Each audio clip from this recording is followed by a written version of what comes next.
Sound वाले भैया थोड़ी आवाज बढ़ा।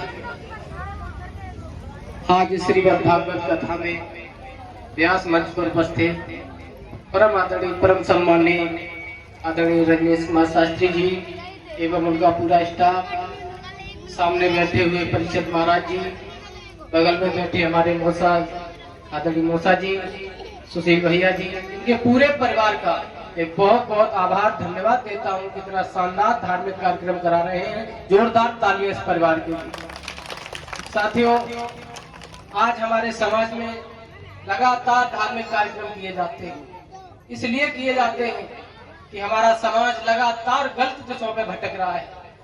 आप लोगों ने जो सोशल मीडिया पे हैं, आज घर घर सोशल मीडिया है और बच्चे घर के पूरा परिवार बता रहे हैं यहाँ भारी संख्या में माताएं हैं, पुरुषों की कमी है।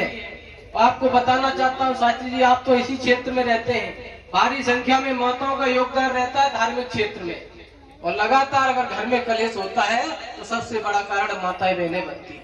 आपको बताना चाहता हूँ माताएं, हाथ उठाना, कितनी लोग व्रत है, नवरात्रि चल रही है, कितनी लोग व्रत है। माता एक बात कहना चाहता हूँ, तुम 9 नहीं 99 दिन व्रत रहना। जब तक घर की माँ सुखी नहीं है तब तक मंदिर वाली माँ तुमसे कभी खुशी नहीं हो सकती है। इस बात को तुम नोट रखना। आज हमारे व्यास जी आपको बताते हैं, तमाम बात, खाटू श्याम चले जाना, मथुरा चले जाना, कितने भी तीर्थ घूम लेना, जब तक माँ बाप खुश नहीं है तब तक आपका ये सब व्यर्थ है। साथियों, लगातार हमारे समाज में ऐसे ही कार्यक्रम होते रहे। मेरी उम्मीद है इस परिवार से हर साल ऐसे ही कार्यक्रम हो। माताओं, आपसे विनम्र निवेदन करना चाहता हूँ, भागवत सुनो, अच्छी बात है, लेकिन अपने परिवार को संगठित होकर लेके चलिएगा। आज हमारे समाज में घर घर में बनिष्ठता फैल गई है, बूढ़े माँ बाप की कदर नहीं हो रही है।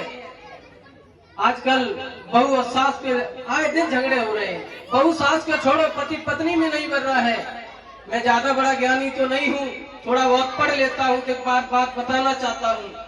रुक्मिणी ने मैया जसोदा की याद करते हुए भगवान कृष्ण रोने लगे तो रुक्मिणी ने कहा, प्रभु मैं आपकी इतनी सेवा करती हूँ, फिर भी आप मैया जसोदा की याद क्यों करते हो?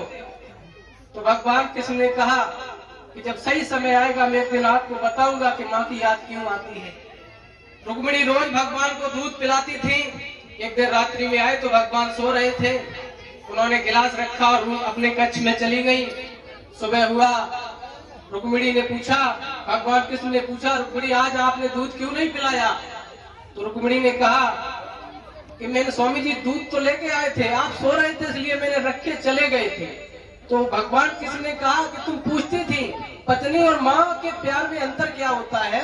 तो अंतर ये होता है, अगर मेरी माँ दूध लेके आती तो वो जगा के पिला के जाती, और ये तुम में और माँ में अंतर है। माता, इसलिए आपसे निवेदन कर रहा हूँ, अपनी बेटियों को सिखाओ कि जिस घर में जाए उस घर को संगठित होकर लेके चले। एक आंगन में 4-4 बेटियां पढ़ लिख कर बड़ी हो गई, वो आंगन कभी छोटा नहीं हुआ। उस घर में बहू क्या आती है, वो परिवार, वो आंगन छोटा हो जाता है। माताओं, बड़ी विडंबना वाली बात है, आज हमारे परिवार में ऐसे ही कलेश ज्यादा होते जा रहे हैं। साथियों, जहाँ तक बेटियों की बात आती है, बेटियों आपसे निवेदन कर रहा हूँ, माँ बाप हमारे मजदूरी करके आपको अच्छे अच्छे कपड़े दिलाते हैं, और आज की सीजन आ गई है, बाप की इज्जत, बाप मेहनत करता है दिन रात, और बेटी चंद लाख फॉलोवर के चक्कर में फटे हुए कपड़े पहनकर रील बनाती है। माताओं, अपनी बेटियों पर नजर रखो। और सबसे बड़ी बात यही होती है कि बच्चा सफेद चादर की तरह होता है, माँ जिस रंग में रंग देगी उसी रंग में बच्चे रंग जाते हैं। सबसे पहला प्रथम गुरु माँ हुआ करती है। अपने बच्चों को बेहतरीन शिक्षा दो। पुनः मैं शास्त्री जी का इस कहन की क्रांतिकारी धरती पर आपका बहुत बहुत स्वागत करता हूँ, अभिनंदन करता हूँ। आपने अपना कीमती समय हमारे क्षेत्र को दिया। मैं भी रिश्ते में बहानेच लगता हूँ यहाँ सभी का। मैं आप सभी का बहुत बहुत धन्यवाद देता हूँ। जय हिंद, जय समाजवाद।